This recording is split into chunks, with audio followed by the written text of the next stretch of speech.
Good morning students, I welcome you all to the online classes of SGOI. So in the last class we have completed exercise 12A. In today's class we will be starting exercise 12B. ठीक है?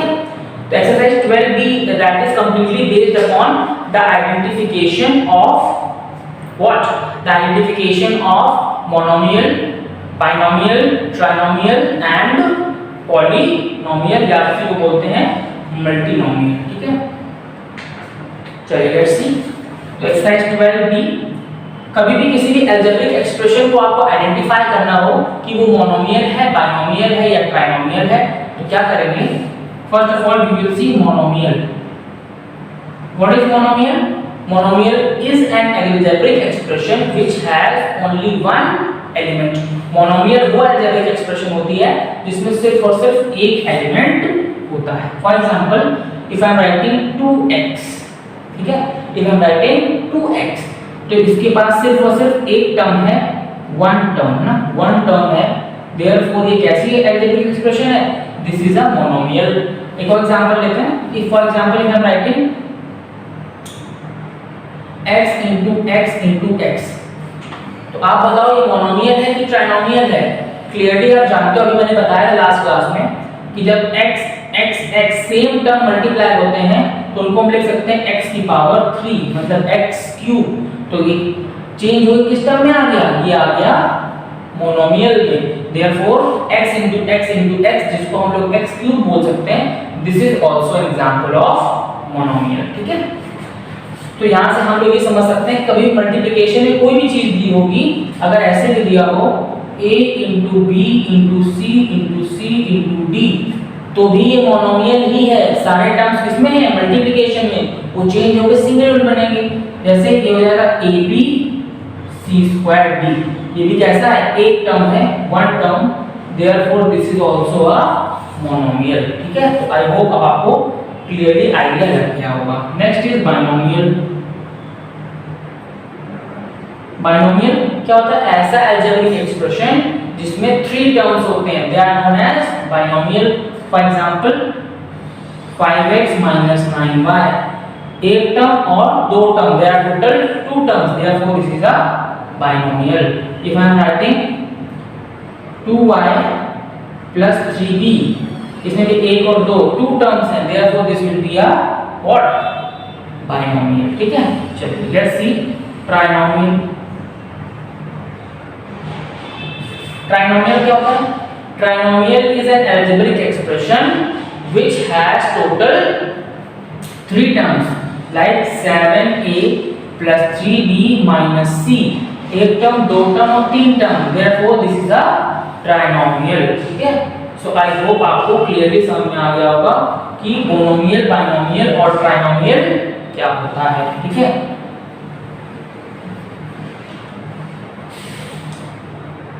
Binomial, trinomial या उससे ज्यादा terms वाले algebraic expression को हम लोग multinomial भी बोल देते हैं. एक से ज्यादा टर्म है तो उसको नॉर्मली या फिर एक वे में मल्टीनोमियल भी बोला जा सकता है. ठीक है? अब नेक्स्ट चीज आती है कोएफिशिएंट.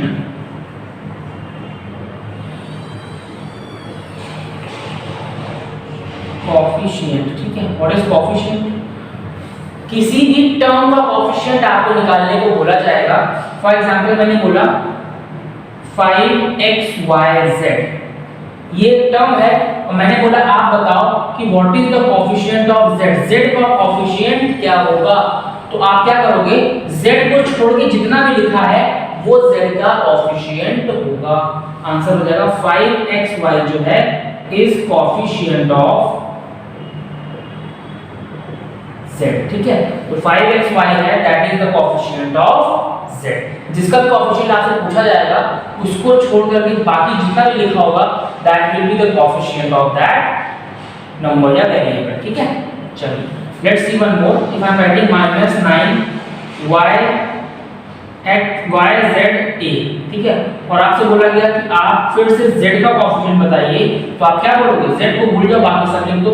-9ya क्या होगा? कोएफिशिएंट होगा z का. ठीक है? सो आई होप अब आपको क्लियरली समझ में आ गया कि कोएफिशिएंट का मतलब क्या होता है. एक एग्जांपल और लेते हैं. फॉर एग्जांपल आपको बोला गया -9a² भी लिखा और आपसे बोला गया कि what is the coefficient of monomial. ठीक है, ये मोनोमियल है, एक टर्म है, इसका पूछा जा रहा है कोएफिशिएंट क्या है। तब आप क्या करोगे, तब आप वेरिएबल्स को छोड़ दोगे, सिर्फ और सिर्फ कांस्टेंट वैल्यू को बता दोगे कि ये इसका क्या है coefficient. -9 is the coefficient of this monomial. इस कंप्लीट मोनोमियल का -9 क्या है, एक कोएफिशिएंट है। ठीक है, चलिए now let's move to one more thing which is called like terms and unlike terms. ठीक है, for example if I am writing 6ab, -3ab, 4ab। ठीक है, तीन टर्म्स लिखे मैंने 6ab, -3ab and 4ab, and I am asking you that tell me whether they are like terms or not। तो आप सिर्फ और सिर्फ वेरिएबल्स को देखोगे, यहाँ पे भी ab है, यहाँ पे भी ab है और यहाँ पे भी ab है, therefore हम बोल सकते हैं कि ये कैसे टर्म्स हैं, these are like terms। ठीक है, और लाइक टर्म्स को आप ऐड और सब्ट्रैक्ट कर सकते हो, अनलाइक टर्म्स को आप ऐड सब्ट्रैक्ट नहीं कर सकते। ठीक है, चलिए let's see one more example. If I am writing -9ab², 3/2b²a, 2ab²। अब आपको बताना है कि ये लाइक टर्म्स है कि नहीं है। तो क्लियरली आप देखोगे a और a तीनों में है। अब देखो b² और b² भी तीनों में। ऑर्डर से मैटर नहीं है, और ये b² पहले लिखा हो या बाद में, उससे फर्क नहीं पड़ता। फर्क पड़ता है दोनों वेरिएबल उसी स्टेट में सब में होने चाहिए। देयरफॉर यानी ये भी कैसे टर्म्स हैं, like terms. They are also like terms. ठीक है, चलिए now what are unlike terms. थोड़ा अनलाइक टर्म्स को डिस्कस कर लेते हैं।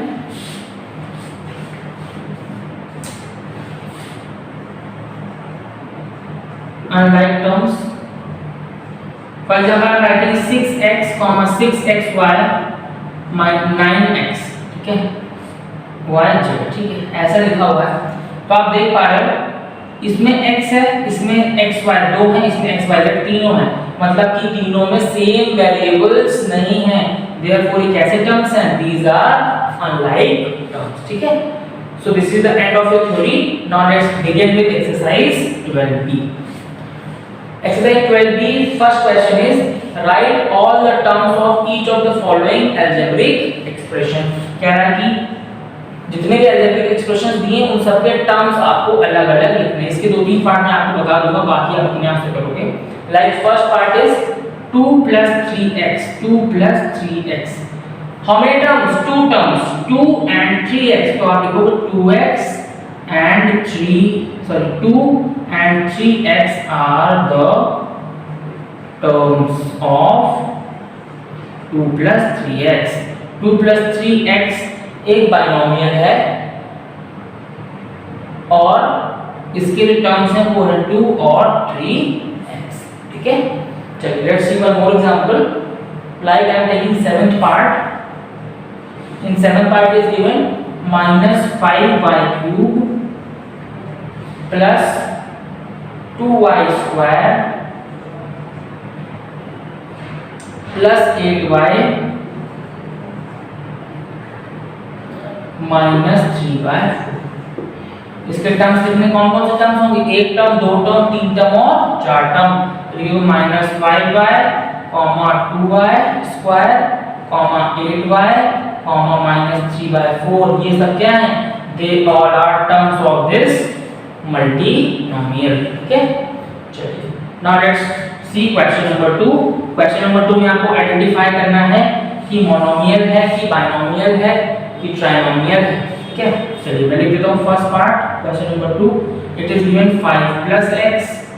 Second part it is given 5x। Third part it is given 5/x। Then fourth part is given ABC। then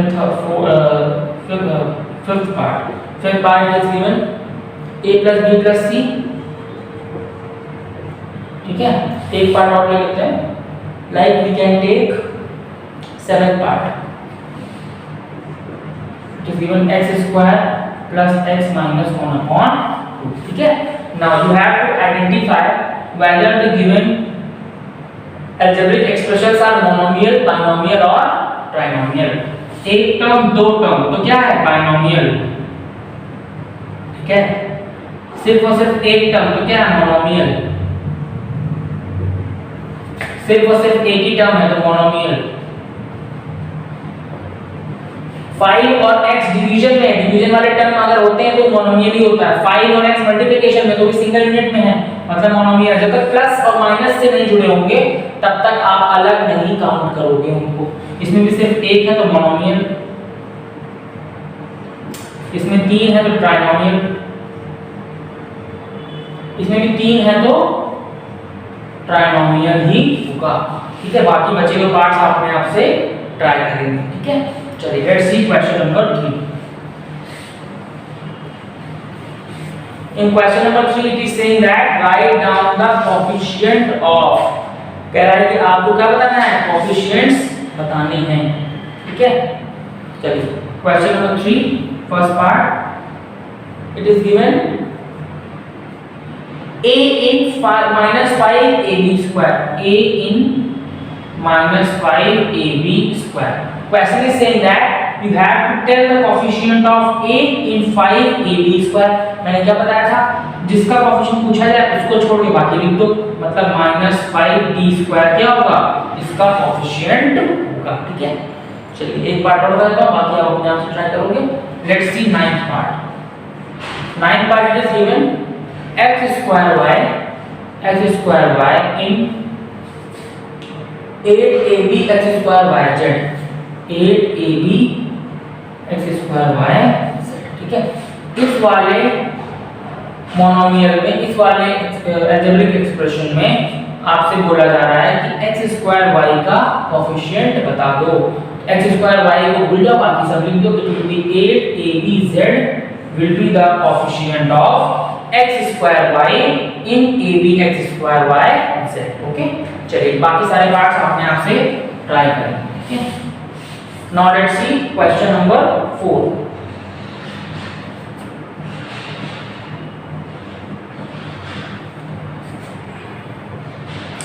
Question is saying write down the numerical as well as literal coefficient of each of the following। ठीक है, तो 9a square b में numerical coefficient क्या है, 9 है, और literal coefficient क्या है, a square. b is the literal coefficient and 9 is the numeric coefficient. ये हो जाएगा न्यूमेरिक कोएफिशिएंट, ये हो जाएगा लिटरल कोएफिशिएंट। y ये नंबर है और ये वेरिएबल है ना। Therefore this is literal coefficient and this is numeric coefficient। Let's move further to next question। ठीक है, एक पार्ट बता दो, बाकी अपने आप से ट्राई करना। Let's C fourth part, -7/2 pqr, -7/2 pqr। ठीक है, तो -7/2 कैसा है, न्यूमेरिक कोएफिशिएंट है, तो आप लिखोगे न्यूमेरिक कोएफिशिएंट क्या है, -7/2। ठीक है, और literal coefficient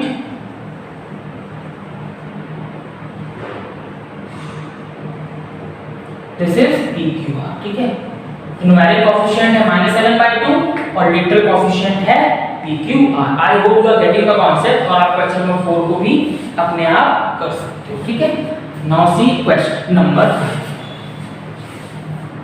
question 5 is saying right all the factors of. ठीक है, क्वेश्चन नंबर 5 एक पढ़ता हूं, बाकी अपने आप से करोगे। It is saying 3a।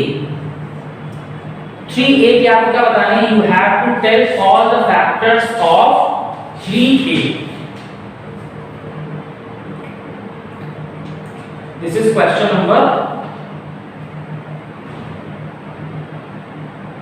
Question number 4, question number 5, ठीक है।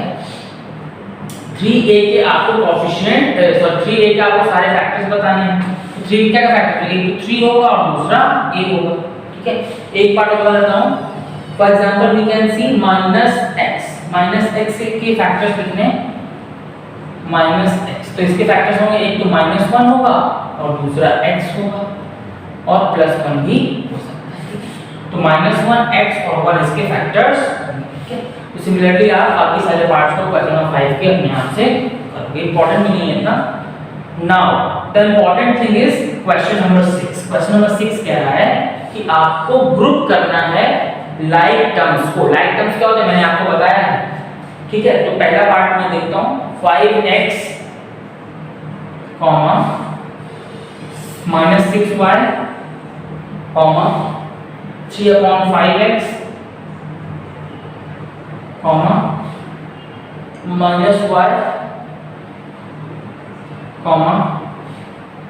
5/7y, x, -1/2y, ठीक है। जब भी आप लाइक टर्म्स को चेक कर रहे होते हो तो कांस्टेंट टर्म से आपको कोई मतलब नहीं होता, सिर्फ और सिर्फ मतलब होता है वेरिएबल्स से। x वाला एक ये टर्म है, एक ये टर्म है और एक ये टर्म है, तो ये सब आपस में कैसे टर्म्स हैं, लाइक टर्म्स। तो 5x, 3/5x, x, ये सब कैसे हो गए, एक तरह के लाइक टर्म्स हो गए।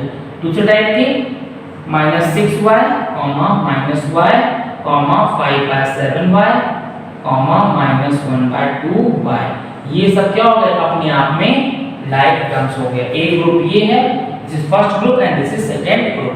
सो I hope you have understood how to differentiate between the like terms and unlike terms. Okay, now question number 7 is true and false. This you will be doing by looking into your answer sheet. So this is the completion of exercise 12b. See you in the next class. Thank you.